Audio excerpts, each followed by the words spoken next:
Well, thank you, Dan, and thank you all for being here today, and thanks for inviting me to share part of the morning with you. You know, I'm here because I want to be here. I think you're here probably because you want to be here. You want to talk about development, you want to talk about foreign assistance, and I happen to believe as a member of Congress that the investment, the small investment we make in foreign assistance is a good investment. And when you talk about being where you want to be, as a member of Congress, I can tell you that a lot of members of Congress want to be on the Appropriations Committee.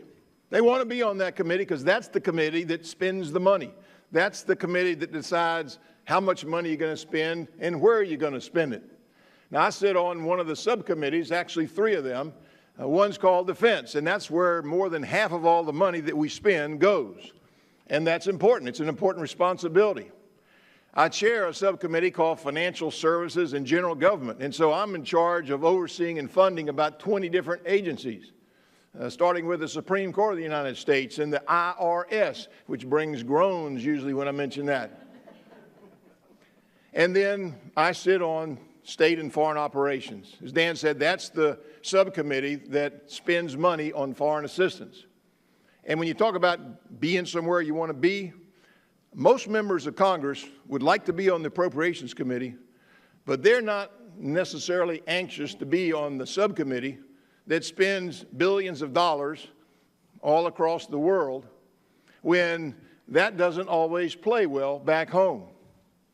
You probably know that a poll last year indicated that more than half the American people think that we spend about 25% of all the money that the government spends, about 25% goes for foreign assistance and development. And you'll hear people say from time to time, good grief, if we just didn't send all that money to all those countries around the world, we could balance our own budget. We got a lot of problems right here at home. And so a lot of people aren't too anxious to be on that. In fact, that's a subcommittee bill that rarely makes it to the House floor. Senator Daschle knows, because it's hard to pass legislation that says we're going to spend money in countries that some people can't even pronounce their names or find them on a map, but we're going to spend that money. But I think that's a good investment, and I'm proud of the work that we've done. And as a member of that subcommittee, I travel all around the world, and from time to time, when people come before our subcommittee, I like to ask them the question. Mr. Bono was before our subcommittee. Mr. Bono or Bono, I said, Mr. Bono, can I call you Bono? And he said, yeah, you can call me Bono. I said, let me ask you a question. Help me understand how I'm going to go home to talk to my 600,000 constituents in Northeast Florida and explain to them why we're going to spend $15 billion in Africa on AIDS when we got a lot of problems in our own communities. And he said, you know, that's a good question. Because he thought about that. He's very passionate, as you may know. And I think his answer, I don't recall exactly, but it was along the lines of, it's almost like a moral responsibility. It's the right thing to do. It's out of a sense of compassion that we're the richest country on the face of the earth, and we have an obligation to help people that are less fortunate than we are. And I think that's part of probably why a lot of you are in the room today, because you know and understand that it's important. It's important to be compassionate. And whether it comes out of religious conviction or whether it just comes out of, it's the right thing to do. Well, a little later on that year, Bill Gates came before our subcommittee. I asked him the same, kind of a similar question. I said, Mr. Gates, you spend a lot of your own money helping underdeveloped countries around the world trying to deal with disease and hunger. And I know that you go out and you talk to your friends and you ask them to invest like you are. And I said, what do you tell them? What's your sales pitch? How do you convince people they ought to be given money like you are? And his answer was maybe a little more practical. Because he said, I try to tell people that if we invest in development and assistance in emerging countries around the world, that when they get better, the world gets better. When the world gets better, we get better. And he said, it's like if there's a peaceful and stable country being developed, then we might spend less money on our military. The journal would tell you that. We just talked about that. There's a defense component to foreign assistance and development. And of course, he's a businessman. He said, you know, if we help develop these emerging countries and they're less dependent, they become more independent, they grow an economy, they have a productive workforce. He said that's good for the world economy. It creates new markets for our goods and also creates new places to produce the goods that we produce. And so you can see that there's not only this moral component, but a defense component, an economic component. We talked about diplomacy, how important that is. And so you all come from different backgrounds, but you care about the same thing, and maybe from a different perspective, a different background. But we're all working together to make the world a better place. And I've seen a lot of the suffering around the world, and you have too, I'm sure. That may be what motivates you to do with the things that you're doing, because you want to change things for the better. And I've seen that, but I've also seen a lot of the successes, the achievements that we've made, the investment that we make as the United States of America into these emerging countries. And the film laid out the facts. You know, I have a daughter that's 35 years old. And 35 years ago, when she was born, literally half the world lived in extreme poverty, 50%, $1.25 a day. Half the world 35 years ago. As it pointed out today, it's maybe 15% of the world lives in extreme poverty. And that's progress. 35 years ago, when my daughter was born, every day 40,000 people died in this world because of the poor living conditions. 40,000 people. 35 years later, when she now has children, 17,000 people die every day because of poor living conditions. Now that's an improvement, obviously, but think about it.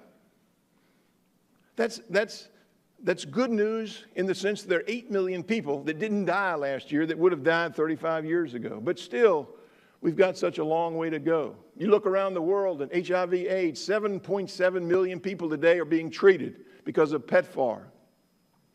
You look at malaria.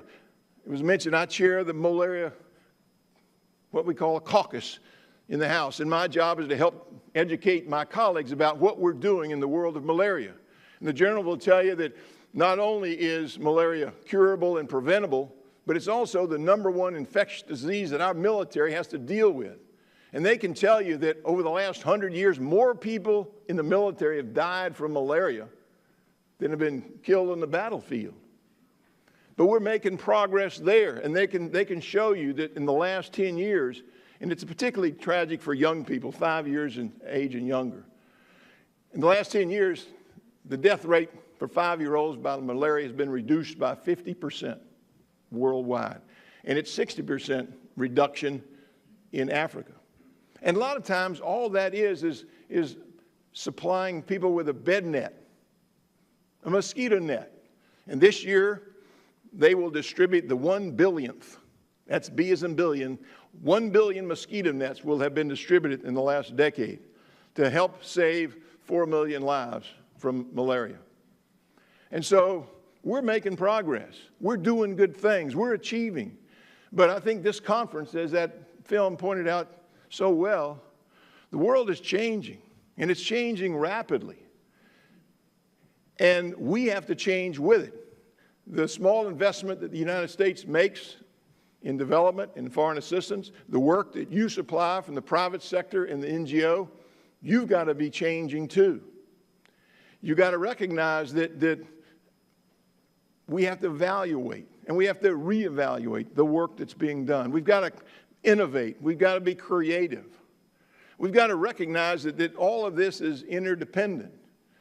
For too long, we'd say, let's deal with hunger here, and let's deal with poverty here, and maybe over here we'll deal with education. But it's all working together.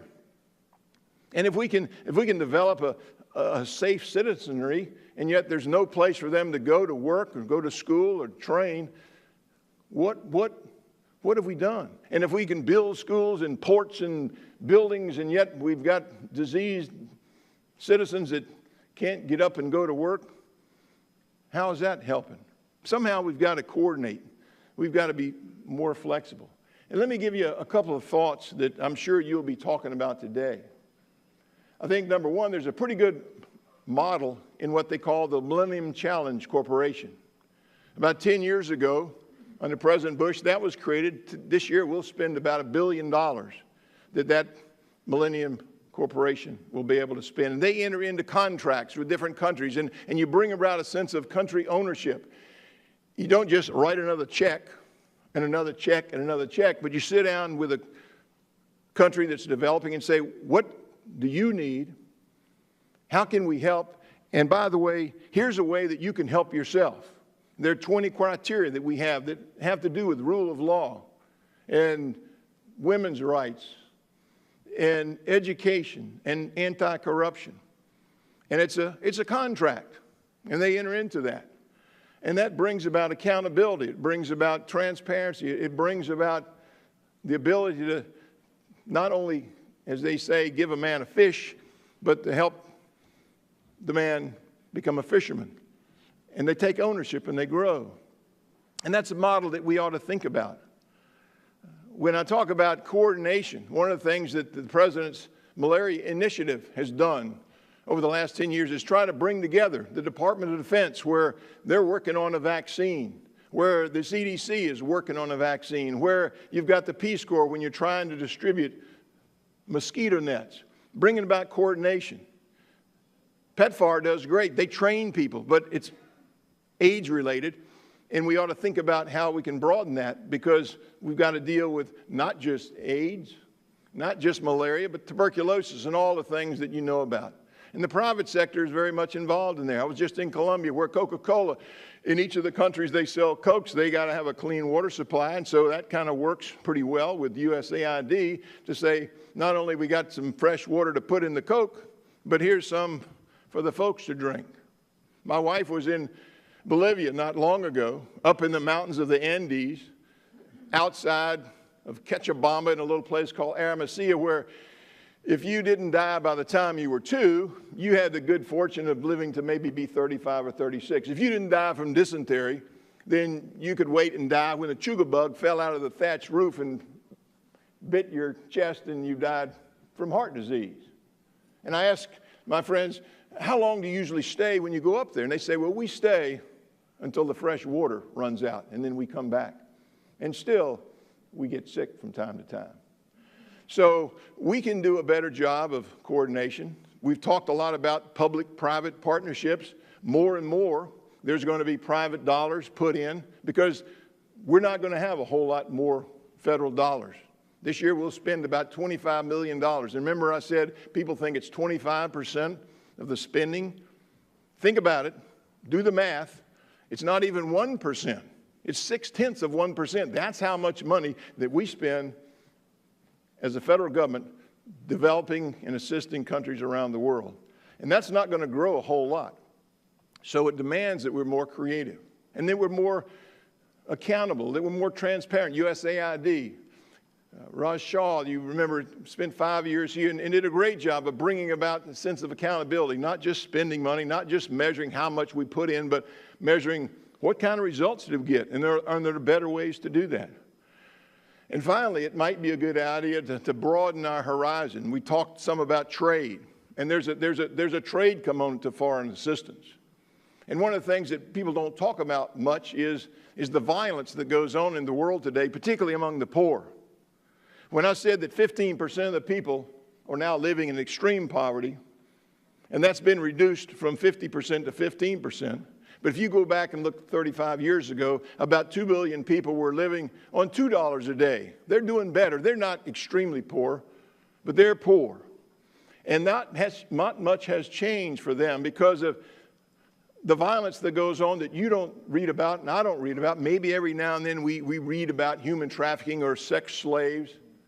But we don't see the violence that takes place with women, with the barrows, with the slums, where people are living and they'll never get out of that.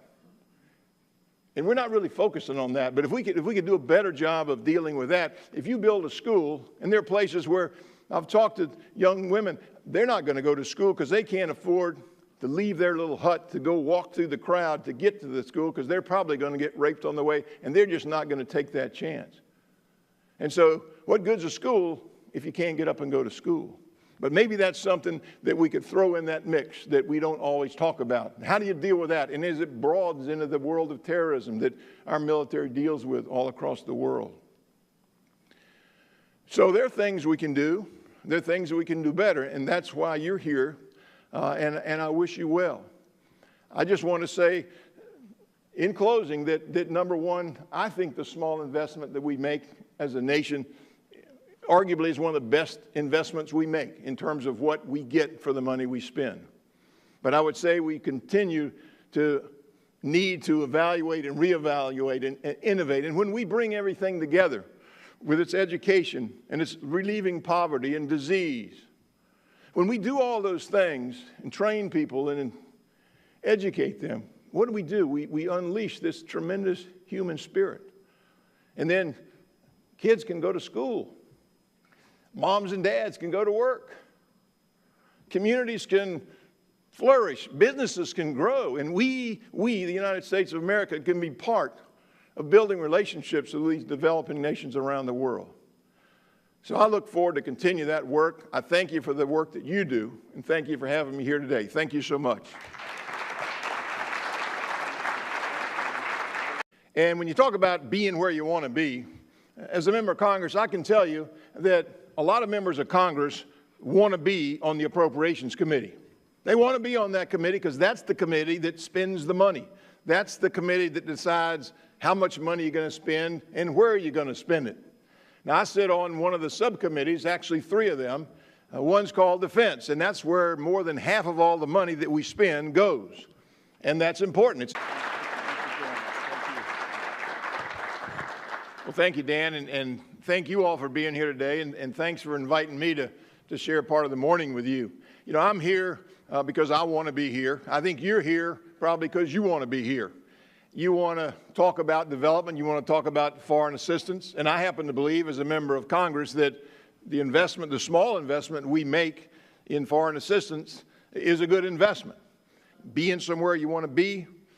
Most members of Congress would like to be on the Appropriations Committee, but they're not necessarily anxious to be on the subcommittee that spends billions of dollars all across the world when that doesn't always play well back home. You probably know that a poll last year indicated that more than half the American people think that we spend about 25% of all the money that the government spends, about 25% goes for foreign assistance and development. And you'll hear people say from time to time, good grief, if we just didn't send all that money to all those countries around the world, we could balance our own budget. We got a lot of problems right here at home. And so a lot of people aren't too anxious to be on that. In fact, that's a subcommittee bill that rarely makes it to an important responsibility. I chair a subcommittee called Financial Services and General Government, and so I'm in charge of overseeing and funding about 20 different agencies. Starting with the Supreme Court of the United States and the IRS, which brings groans usually when I mention that. And then I sit on State and Foreign Operations. As Dan said, that's the subcommittee that spends money on foreign assistance. And when you talk about